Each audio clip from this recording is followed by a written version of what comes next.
Hello everyone, आज की class में हम लोग बायोलॉजी 90 इंपॉर्टेंट टॉपिक्स का नेक्स्ट टॉपिक नंबर 29 स्टार्ट करने वाले एम फेज। इसमें एनसीईआरटी के और नीट के पीवाईक्यूज इंक्लूडेड है।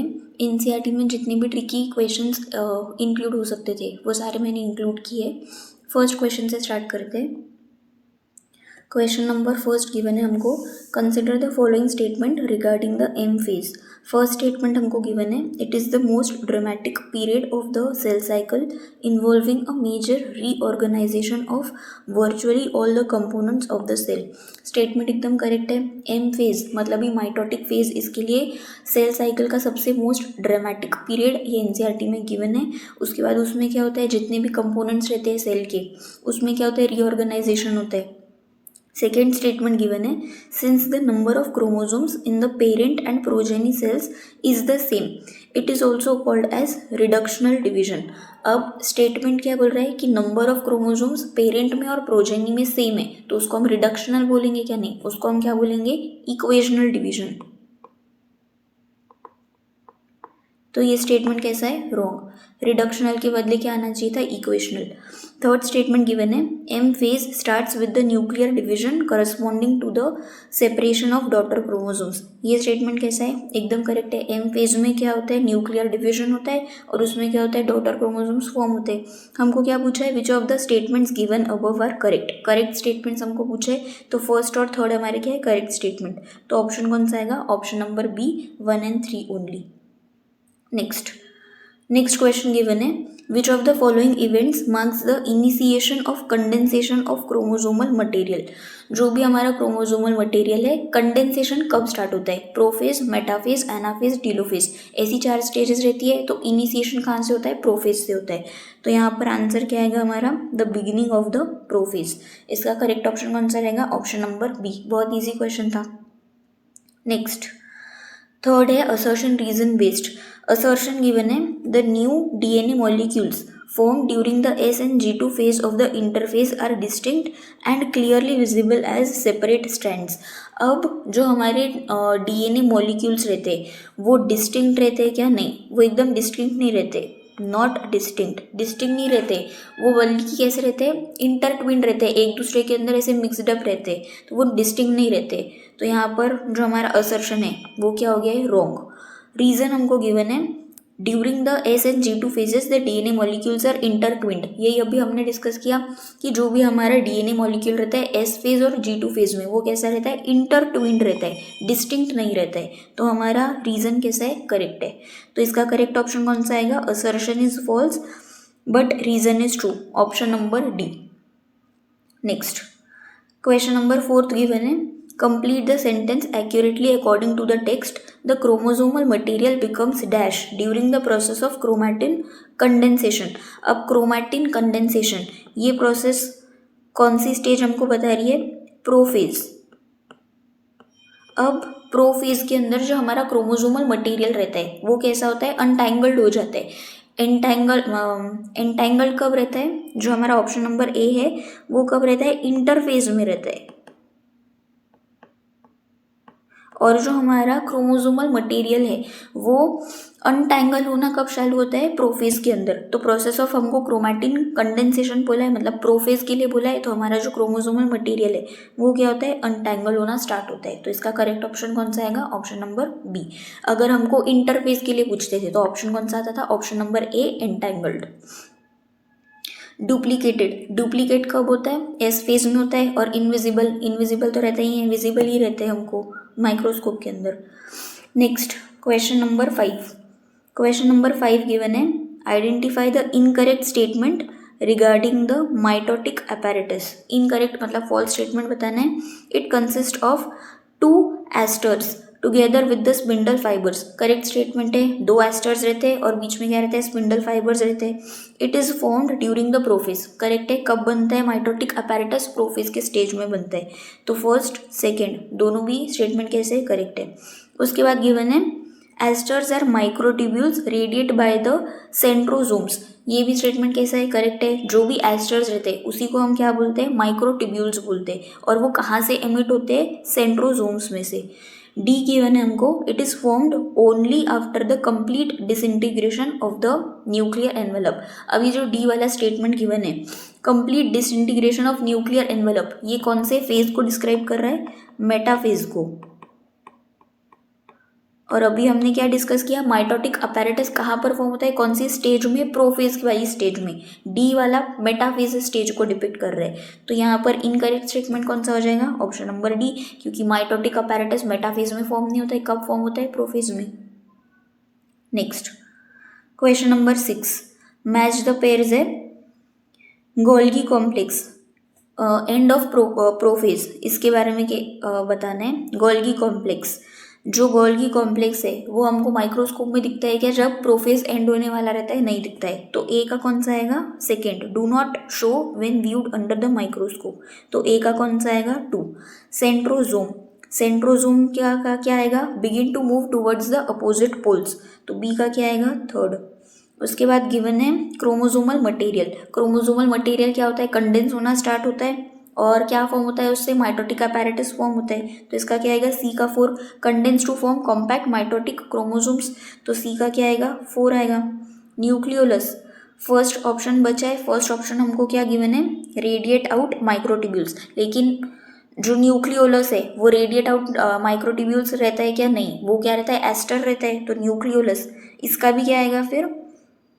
Second, do not show when viewed under the microscope, क्योंकि गोल्गी कॉम्प्लेक्स और न्यूक्लियोलस दोनों ही हमको माइक्रोस्कोप के अंदर शो नहीं होते हैं जब प्रोफेज का स्टेज हमारा एंड होने को आता है, तो न्यूक्लियोलस का भी हम क्या लिख सकते हैं? सेकेंड। और ऐसा ऑप्शन हमको ए वाला दिख भी रहा है, 2 3 4 2, 2 3 4 2, इसका करेक्ट ऑप्शन कौन सा आएगा? ऑप्शन नंबर ए। अच्छा क्वेश्चन था ये, बहुत सारे लोग मतलब सारे ऑप्शंस पढ़ते ही नहीं है।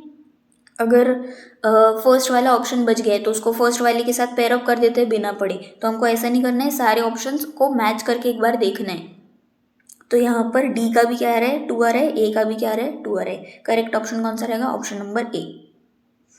Next question number 7, the complete disintegration of the nuclear envelope marks the start of which phase of the mitosis. Complete disintegration of nuclear envelope, अभी हमने डिस्कस किया था, कौन सा स्टेज था वो? मेटाफेज था, मेटाफेज। लेट प्रोफेज नहीं, मेटाफेज है answer. The second phase of mitosis, अब फर्स्ट फेज ऑफ माइटोसिस क्या रहता है? प्रोफेज। सेकेंड कौन सा रहता है? मेटाफेज। थर्ड कौन सा रहता है? एनाफेज। फोर्थ रहता है टीलोफेज। तो सेकेंड फेज ऑफ माइटोसिस ही हमारा क्या है? मेटाफेज। तो ऑप्शन कौन सा आएगा? Option number B. उसके बाद next question number 8, which statement best explains why metaphase is the stage at which morphology of the chromosome is most easily studied। अब यहाँ पर क्वेश्चन हमको क्या बोला है कि मेटाफेज एक ऐसी स्टेज है जहाँ पर मॉर्फोलॉजी ऑफ क्रोमोसोम सबसे बेस्ट स्टडी हम कर सकते हैं। अब ये क्वेश्चन जो है इसका हम एक और क्वेश्चन फ्रेम कर सकते हैं कि ऐसी एक स्टेज बताओ जिसमें morphology of chromosome best study हो सकता है, तो मॉर्फोलॉजी एम, मेटाफेज एम, ऐसे याद रख सकते हैं हम। अब इसका करेक्ट ऑप्शन कौन सा आएगा? जब मेटाफेज रहता है तो जो हमारा क्रोमोसोम रहता है उसका जो कंडेंसेशन होता है वो क्या हो जाता है? पूरा कंप्लीट हो जाता है, क्रोमोसोम का कंडेंसेशन कंप्लीट हो जाता है, तो हमको जो मॉर्फोलॉजी, हमको जो क्रोमोसोम का स्ट्रक्चर है वो सबसे बेस्ट डिस्क्राइब दिखता है माइक्रोस्कोप के अंदर। तो इसीलिए हम क्या बोलते हैं, जो हमारा मेटाफेज है वो क्या रहता है? सबसे बेस्ट है स्टडी करने के लिए। The chromosomes are split into the daughter chromatids, ये ऑप्शन गलत है। Chromosomes have lost their individuality, ये भी ऑप्शन गलत है। Condensation of chromosome is completed, यही अभी हमने बात की थी।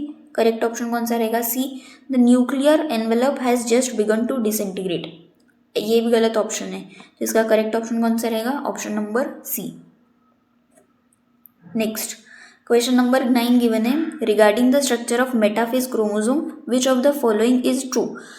मेटाफेज क्रोमोसोम के बारे में कौन सी स्टेटमेंट सही है बतानी है। It is made up of 2 sister chromatids held together by kinetochores. अब हेल्ड टुगेदर बाय क्या आना चाहिए था? सेंट्रोमियर आना चाहिए था, तो ये स्टेटमेंट कैसा है? गलत है। उसके बाद small disc shape structure called centromere, अब स्मॉल डिस्क शेप स्ट्रक्चर को हम क्या बोलते हैं? काइनेटोकोर बोलते हैं, तो ये स्टेटमेंट भी कैसा हो गया है? रॉन्ग हो गया है। थर्ड गिवन है, it is made up of 2 sister chromatids held together by centromere, यही ए वाले में भी हमने डिस्कस किया था, काइनेटोकोर के बदले क्या आना चाहिए था? सेंट्रोमियर, तो सी कैसा है? करेक्ट ऑप्शन है, तो इसका करेक्ट ऑप्शन कौन सा रहेगा? Option number C. Next question number 10, the plane of alignment of the chromosomes at the metaphase is referred to as metaphase plate. This alignment involves, metaphase plate में क्या involve होता है ये हमको पूछा है। One chromatid, option A given है, one chromatid of each chromosome connected to the spindle fibres from both the poles. अब सपोज ये हमारी एक मेटाफेज की प्लेट है, एक क्रोमैटिड ऊपर की तरफ है, एक क्रोमैटिड नीचे की तरफ है, पोल भी ऊपर एक है नीचे एक है। अब जो दोनों पोल्स है, दोनों पोल्स में एक एक क्रोमैटिन अटैच होता है क्या? नहीं, बोथ द पोल्स नहीं आना चाहिए था, यहाँ पर एक वन पोल आंसर आना चाहिए था, तो ऑप्शन नंबर ए कैसा है? रॉन्ग है। उसके बाद गिवन है one chromatid connected by its kinetochore to the spindle fibers from one pole and its sister chromatid connected by the kinetochore to the spindle fibers from the opposite pole। ये एकदम correct दिख रहा है statement. उसके बाद given है the centromere lines at the poles and the arms trailing at the equator. अब ये उल्टा गिवन है, जो सेंट्रोमियर है वो पहले जाता है और उसके बाद क्या जाता है? आर्म जाता है, तो ये स्टेटमेंट कैसा है? उल्टा है, तो ये भी क्या हो गया? गलत स्टेटमेंट है। रैंडम डिस्ट्रीब्यूशन ऑफ क्रोमोसोम, अब जो डिस्ट्रीब्यूशन ऑफ क्रोमोसोम है वो एकदम प्रिसाइज रहता है, रैंडमली नहीं रहता है, तो ये स्टेटमेंट भी हमारा कैसा है? रॉन्ग है। तो हमारे इसका करेक्ट ऑप्शन कौन सा आएगा? Option number B. Next given है असर्शन रीजन। असर्शन गिवन है in the anaphase the two daughter chromatids are referred to as daughter chromosomes of the future daughter nuclei। Correct statement है। Anaphase में जो दो daughter chromatids रहते हैं उसी को हम क्या बोल सकते हैं? डॉटर क्रोमोसोम्स बोल सकते हैं। रीजन गिवन है the centromere of each chromosome splits and the chromatid separate during this stage। ये भी स्टेटमेंट कैसा है? एकदम करेक्ट है। अब जो सेंट्रोमियर रहता है हर एक क्रोमोसोम का वो स्प्लिट हो जाता है और उसके बाद जो क्रोमैटिड्स है वो सेपरेट आउट होते हैं, इसीलिए हमको क्या मिलते हैं? दो डॉटर क्रोमैटिड्स मिलते हैं, उसी को हम क्या बोलेंगे? डॉटर न्यूक्लियाई, डॉटर क्रोमोसोम बोलेंगे फर्दर न्यूक्लियाई का। तो ये दोनों स्टेटमेंट एक दूसरे को क्या कर रहे हैं? करेक्ट एक्सप्लेन कर रहे हैं, तो इसका करेक्ट ऑप्शन कौन सा आएगा? बोथ असर्शन रीजन दोनों भी ट्रू है। और अगर हम बिकॉज लगाकर देखेंगे तो उसको डॉटर क्रोमोसोम क्यों बोला हुआ है वो ही उसका एक्सप्लेनेशन रीजन में गिवन है, तो इसका करेक्ट ऑप्शन कौन सा आएगा? A, both are true and reason is the correct explanation of A. Next question number 12, during the migration of chromosomes in the anaphase what is the specific orientation described in the text. Text book के अंदर migration of chromosome anaphase में क्या correctly describe किया हुआ है वो पूछा है। The arms of the chromosome lead towards the pole. Arms नहीं, सबसे पहले क्या जाता है? सेंट्रोमियर जाता है, तो ये क्या हो गया? गलत है। उसके बाद the centromere remains directed towards the pole and is at the leading edge. ये स्टेटमेंट कैसा है? करेक्ट है, तो इसका ऑप्शन कौन सा आएगा? बी। एक बार थर्ड पढ़ के देखते हैं। The centromere and arms move parallel, दोनों पैरेलल जाते हैं क्या? पैरेलल नहीं जाते, तो ये भी कैसा है? गलत। The chromatids rotate 90 degree, chromatids 90 degree पे मूव होते हैं क्या? नहीं, ये स्टेटमेंट भी कैसा है? रॉन्ग। तो 12th का करेक्ट ऑप्शन कौन सा आएगा? Option number B. Next 13, identify the event that does not occur during the anaphase. Anaphase में कौन सा इवेंट नहीं होता है वो हमको बताना है। Centromere split, correct, centromere split anaphase में ही होते हैं, डिस्टिंक्ट फीचर है एनाफेज का। क्रोमैटिड्स सेपरेट, सेंट्रोमियर स्प्लिट होता है इसीलिए ही क्रोमैटिड्स भी क्या होते हैं? सेपरेट होते हैं। क्रोमैटिड्स जैसे ही सेपरेट होते हैं वो कहाँ पर जाते हैं? अपोजिट पोल्स पे जाते हैं, तो सी भी कैसा है? करेक्ट है, chromatid move towards the opposite पोल।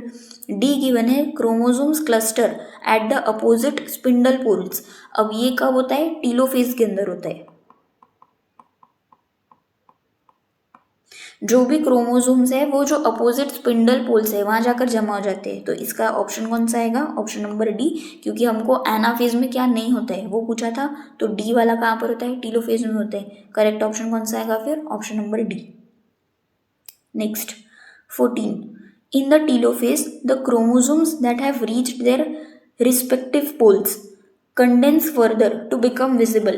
अब टीलोफेज में कंडेंस होता है क्या? नहीं, डी कंडेंस होता है, तो ए ऑप्शन कैसा है? गलत है। Decondense and lose there individuality, correct statement है। जब टीलोफेज आता है तो जो हमारे क्रोमोसोम्स है वो डीकंडेंस होते हैं और उनकी जो आइडेंटिटी है वो एकदम लॉस्ट हो जाती है। एनसीईआरटी का ही बुलेट पॉइंट का स्टेटमेंट है। रिटेन देयर आइडेंटिटी, अभी हमने देखा वो अपनी आइडेंटिटी क्या करते हैं, लूज कर देते हैं, तो ये क्या होगा, गलत होगा। इमीडिएटली अंडरगो रेप्लिकेशन, रेप्लिकेशन में नहीं जाते, रेप्लिकेशन ऑलरेडी हो चुका है, तो इसका करेक्ट ऑप्शन कौन सा आएगा, बी। टीलोफेज में क्रोमोसोम्स डीकंडेंस होते हैं और they lose their individuality. Next question number 15 है, which of the following organelle is reform during the telophase. Telophase में कौन सी ऑर्गेनेल्स रीफॉर्म होती है। हमने प्रोफेज में देखा था कौन सी विजिबल नहीं रहती है, एक गोल्गी एपेरेटस था, एक न्यूक्लियोलस था और एक कौन सा रहता है, एंडोप्लाज्मिक रेटिकुलम। यही तीन जो ऑर्गेनेल्स प्रोफेज के अंदर हमको विजिबल नहीं रहती है वो वापस फॉर्म होना चालू होती है, विजिबल होना चालू हो जाती है, किसके अंदर, टीलोफेज के अंदर। तो करेक्ट ऑप्शन इसका कौन सा आएगा, इसका nucleolus, Golgi complex and ER, option A. Mitochondria, plastid no, उसके बाद एस्टर्स भी नो, उसके बाद सेंट्रोसोम भी नो। करेक्ट ऑप्शन कौन सा आएगा इसका, option number A. Next question number 16 हमको गिवन है, साइटोकाइनेसिस इज डिस्क्राइब्ड एज। अब कैरियोकाइनेसिस मतलब क्या रहता है, न्यूक्लियर डिवीजन, और साइटोकाइनेसिस मतलब क्या रहता है, साइटोप्लाज्म का division. The separation of the daughter chromosomes, division of the nucleus, the division of the protoplasm involving the separation of cytoplasm. ये अभी हमने डिस्कस किया। जो साइटोकाइनेसिस रहता है उसको हम क्या बोलते हैं, साइटोप्लाज्म का सेपरेशन, और वो किसके हेल्प से हो सकता है, जो डिवीजन है प्रोटोप्लाज्म का उसके हेल्प से। डिवीजन ऑफ न्यूक्लियस नहीं रहता है। फॉर्मेशन ऑफ माइटोटिक अपैरेटस कहाँ पे रहता है, प्रोफेज में रहता है। सेपरेशन ऑफ डॉटर क्रोमोसोम्स ये कब होता है, टीलोफेज में होता है। तो करेक्ट ऑप्शन कौन सा रहेगा इसका, option number C, division of the protoplasm involving the separation of cytoplasm. Next question number 17, which statement accurately distinguishes animal cell cytokinesis from the plant cell cytokinesis. अब एनिमल सेल और plant cell दोनों में जो cytokinesis की process रहती है वो थोड़ी अलग रहती है। अब सपोज ये एक एनिमल सेल है और ये एक प्लांट सेल है। जो प्लांट सेल रहता है उसके अंदर क्या प्रेजेंट रहता है, सेल वॉल प्रेजेंट रहता है, और एनिमल सेल के अंदर सेल वॉल प्रेजेंट नहीं रहता है। तो जो एनिमल सेल है वो क्या करता है, बाहर से लेकर अंदर की तरफ, बाहर से लेके अंदर की तरफ डिवीजन स्टार्ट करता है, और जो प्लांट सेल रहता है वो क्या करता है, अंदर से लेकर बाहर की तरफ सेल प्लेट का फॉर्मेशन करता है। तो अंदर से लेकर बाहर, अंदर से लेके बाहर की तरफ, इसी को हम क्या बोलते हैं, सेंट्रीफ्यूगल। सेंट्रीफ्यूगल मतलब अवे फ्रॉम द सेंटर। और एनिमल सेल ये हम किसके लिए देख रहे थे, एनिमल सेल, और ये वाला किसके लिए देख रहे थे, प्लांट सेल। जो एनिमल सेल है वहाँ पर क्या होता है, बाहर से लेकर अंदर की तरफ फरो बनना स्टार्ट होता है, तो इसको हम क्या बोलते हैं, फरो, और इसको हम क्या बोलते हैं, सेल प्लेट फॉर्मेशन। तो प्लांट्स में क्या होता है, सेंट्रीफ्यूगल होता है, और एनिमल्स में क्या होता है, सेंट्रीपिटल होता है। सेंट्रीपिटल मतलब टुवर्ड्स द सेंटर, तो इसको हम क्या बोलेंगे, सेंट्रीपिटल। तो एनिमल में furrow formation by centripetal process, और प्लांट्स में cell plate formation by centrifugal process. तो animals form a cell plate, गलत हो गया है, बी ऑप्शन गिवन है। In animal cells the furrow deepens centripetally, in the plant cell wall formation is centrifugal. ये option कैसा है, करेक्ट है। Animal cells have an inextensible cell wall, animals में सेल वॉल रहती है क्या, नहीं, ये ऑप्शन भी गलत हो गया है। उसके बाद गिवन है, in animal cells the division starts in the centre, in the plant cell it starts at the periphery, उल्टा हो गया है। तो इसका करेक्ट ऑप्शन कौन सा रहेगा, option number B. Next 18th given है, the cell plate formed during the plant cytokinesis represents which structure. अभी हमने देखा प्लांट सेल में क्या फॉर्म होता है, सेल प्लेट फॉर्म होता है। तो उस सेल प्लेट को क्या बोलते हैं हम, तो उस सेल प्लेट को हम क्या बोलते हैं, मिडल लैमेला। एनसीईआरटी का ही स्टेटमेंट है। तो जो हमारा सेल प्लेट है वो क्या रिप्रेजेंट करता है साइटोकाइनेसिस में, मिडल लैमेला को। तो करेक्ट ऑप्शन कौन सा रहेगा, option number C. Next 19th given है, सिंसाइशियम फॉर्मेशन करस्पॉन्ड्स टू। अब सपोज सबसे पहले क्या होता है, कैरियोकाइनेसिस होता है। कैरियोकाइनेसिस मतलब न्यूक्लियस का डिवीजन, और उसके बाद क्या होता है, साइटोकाइनेसिस होता है। साइटोकाइनेसिस मतलब क्या है, साइटोप्लाज्म का डिवीजन। अगर हमारे सेल के अंदर कैरियोकाइनेसिस हो गया लेकिन उसके बाद साइटोकाइनेसिस हुआ ही नहीं, मतलब न्यूक्लियस का डिवीजन हो गया लेकिन साइटोकाइनेसिस मतलब साइटोप्लाज्म का डिवीजन ही नहीं हुआ, तो हमारे बहुत सारे न्यूक्लियस एक साथ इकट्ठा हो जाएंगे। ऐसी स्टेज को हम क्या बोलते हैं? Multi nucleate condition.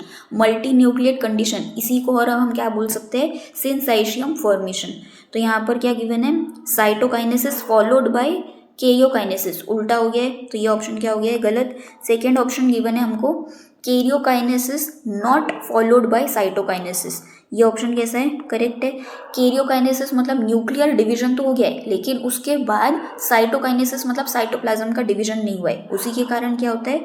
Multi nucleate condition ये अराइज होती है, उसी को हम क्या बोलते हैं? Syncytium formation. तो इसका करेक्ट ऑप्शन कौन सा आएगा? Option number B. Next 20 with specific example of syncytium is provided in the text. कौन सा एग्जाम्पल हमको बताया है एनसीईआरटी में, वो पूछा है। तो सिंसाइशियम का हमको एक एग्जाम्पल गिवन है, liquid endosperm of the coconut. ये किसका एग्जाम्पल है? सिंसाइशियम का। जो लिक्विड का कोकोनट का लिक्विड रहता है उसमें क्या रहता है? बहुत सारे न्यूक्लियस रहते हैं, मल्टी न्यूक्लिएट रहता है, सिंसाइशियम फॉर्मेशन रहता है। तो इसका करेक्ट ऑप्शन कौन सा आएगा? Liquid endosperm in the coconut, option number C. Next 21 the centromere of each chromosome remains directed towards the pole and hence at the leading edge with the arms of the chromosome trailing behind। अब ये statement किसके बारे में बोली है ये हमको बताना है। जो सेंट्रोमियर है हर एक क्रोमोसोम का, वो कहाँ पर चला जाता है? पोल की तरफ। पोल की तरफ मतलब लीडिंग एज की तरफ, और जो आर्म्स रहते हैं क्रोमोसोम्स के वो उसके पीछे पीछे जाते हैं। तो ये स्टेटमेंट किसके लिए करेक्ट है? एनाफेज के लिए करेक्ट है। तो इसका करेक्ट ऑप्शन कौन सा आएगा? Option number C, anaphase. Next question number 22, chronological order बताना है, पहले क्या होता है बाद में क्या होता है। फर्स्ट स्टेटमेंट गिवन है, complete disintegration of nuclear envelope. Second given है, centromere splits and chromatids separate. Centromere splits and chromatid separate, ये किसके लिए गिवन है हमको? एनाफेज के लिए। उसके बाद third, chromosome move to the spindle equator. Equator पर क्रोमोसोम्स, मतलब ये किसके लिए गिवन है हमको? मेटाफेज के लिए।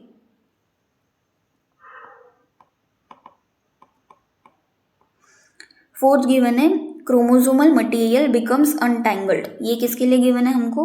प्रोफेज के लिए। और जो फर्स्ट वाला है ये किसके लिए गिवन है हमको? अर्ली मेटाफेज के लिए। Complete disintegration of nuclear envelope, early metaphase और लेट प्रोफेज, इसके लिए हमको ये स्टेटमेंट गिवन है। तो प्रोफेज सबसे पहले आता है, तो सबसे पहले कौन सा आएगा? फोर्थ। फोर्थ के बाद अर्ली मेटाफेज या लेट प्रोफेज आएगा, तो इसके बाद क्या आएगा? फर्स्ट। तो इसके बाद क्या आएगा? फर्स्ट। उसके बाद क्या आएगा?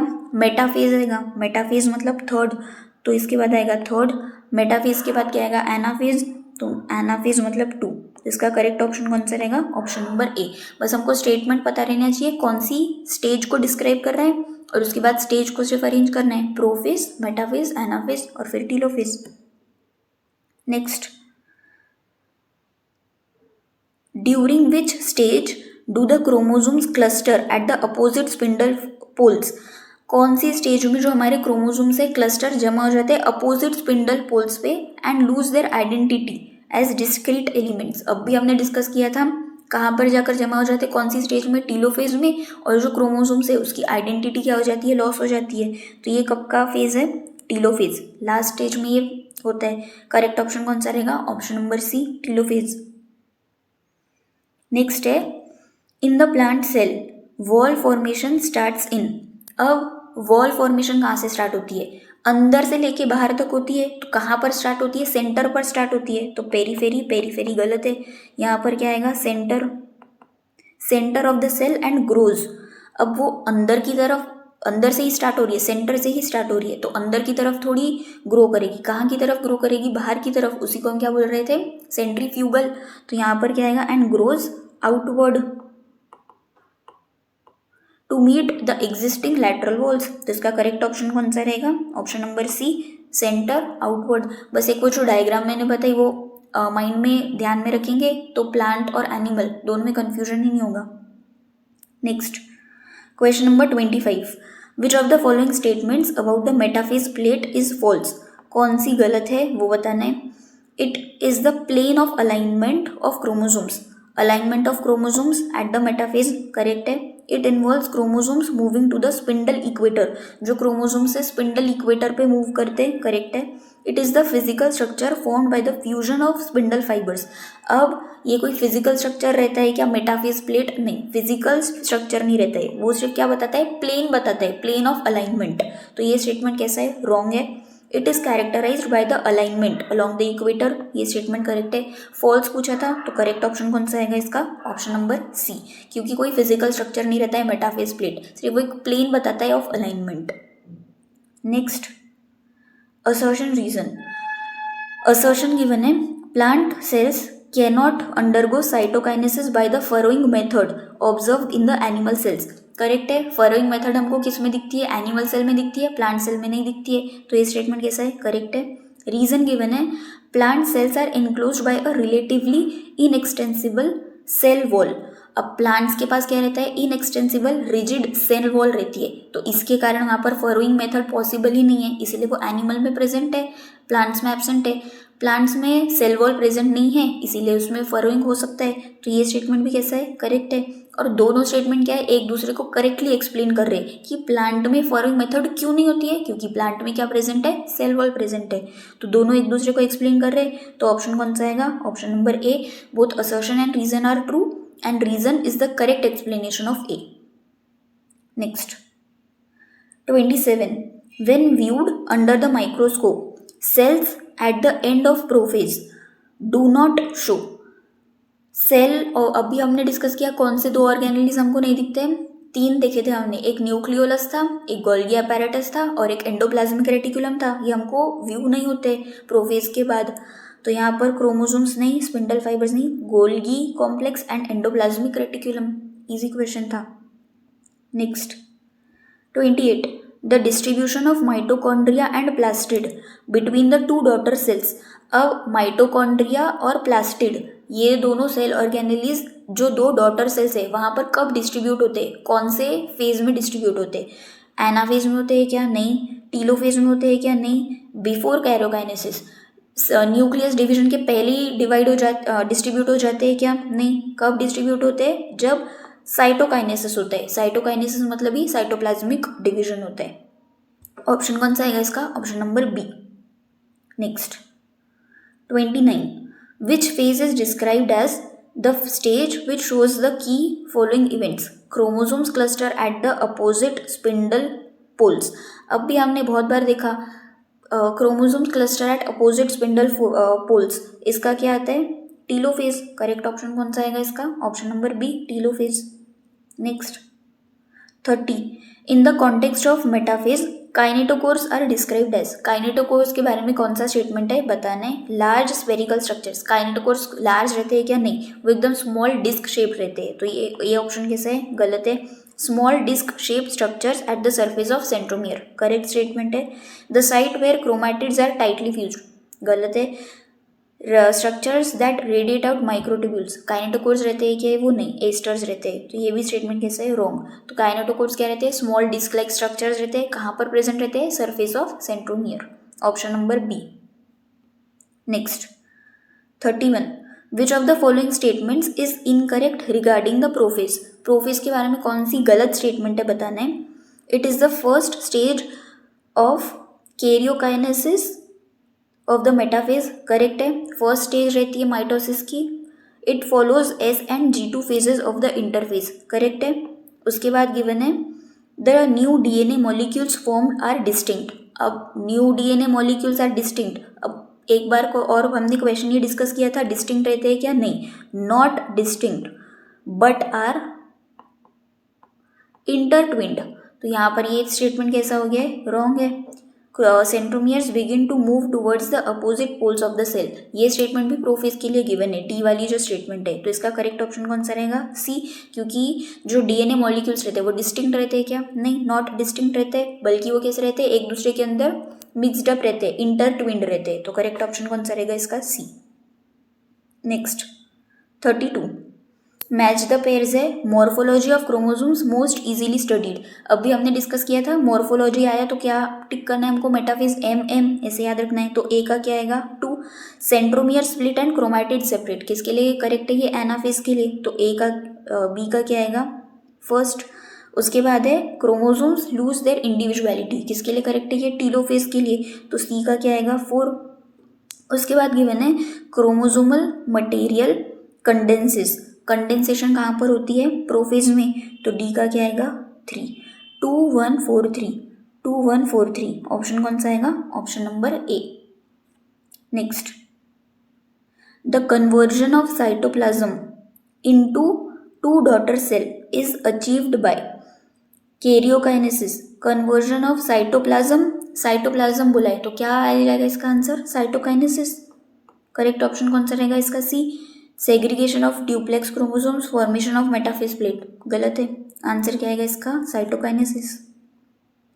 34, pick the correct statement regarding the formation of new cell wall in the plant cell. True statement बतानी है cell wall formation plant cell के लिए। यहाँ पर गिवन है it begins with the formation of simple precursor called the cell plate, correct है। अभी हमने डिस्कस किया था सेल वॉल, जो न्यू सेल वॉल रहती है प्लांट सेल की, कहाँ से स्टार्ट होती है? सेल प्लेट फॉर्मेशन से। तो ऑप्शन कौन सा आएगा इसका? A. Invagination of plasma membrane, ऐसा नहीं होता है। Centrifugally but does not connect with the lateral walls, does not आना चाहिए था क्या? नहीं, it connects with the lateral walls formed by the asters radiating from the centrosome. नहीं, करेक्ट ऑप्शन कौन सा आएगा इसका? A. Simple precursor called the cell plate, यही क्या रहती है? New cell wall formation in the plant cell. Next 35, completion of prophase can be marked by the following characteristic events. Which of the following is one of those events listed?